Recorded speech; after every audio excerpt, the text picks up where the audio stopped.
Right then, last video of the night then for you. The WWE draft concludes, the supplemental draft. Welcome to Steve Chats Wrestling right here on youtube.com. Thank you for choosing the channel and choosing the video. Please subscribe right now, like and share the videos, leave any comments in the comment section. So right then, you've seen the televised rosters for Raw and SmackDown. I've given that to you on this channel heavily through either individual videos or on the SmackDown review. You can see all the television picks on that video.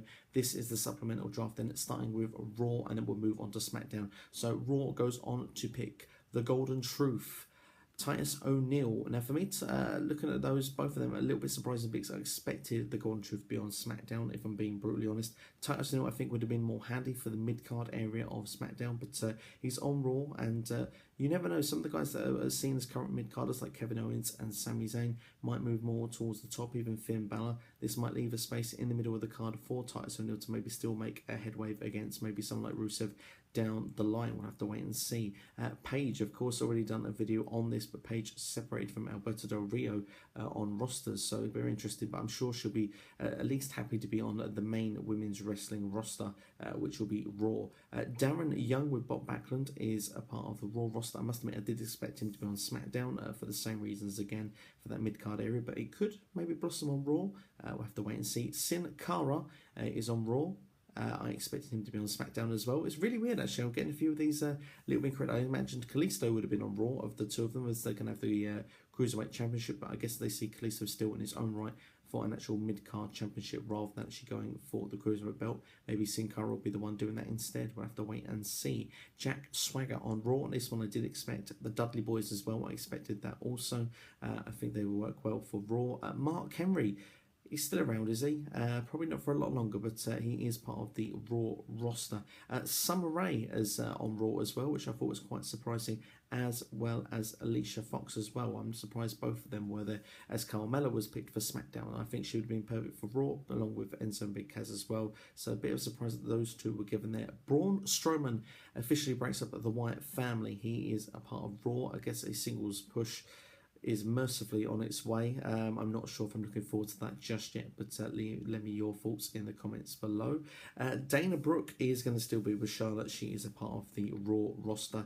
And to finish it off, we have Bo Dallas and Curtis Axel, who were picked for Raw. Now, ironically, someone who wasn't picked at all was Heath Slater. He's not been picked at all, but I believe Bo Dallas has told Heath to leave and that they can still all be together as social outcasts on Raw in the future.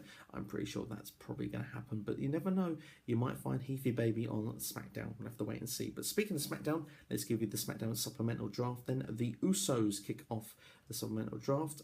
I did originally see them being on Raw, but I'm happy they're on SmackDown. A bit of credibility to that tag team division, which will be needed for the SmackDown side for definite. Demon Kane, well, you know, again, it's kind of more of an older name, someone that we do expect with experience and some namesakes. That's probably why SmackDown have given that.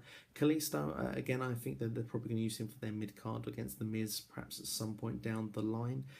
We look then for Naomi. Of course, she is married to one of the Usos, so makes sense, and as well gives her a fresh start on SmackDown indeed. The Ascension are on there, which, you know, yeah, I expected that.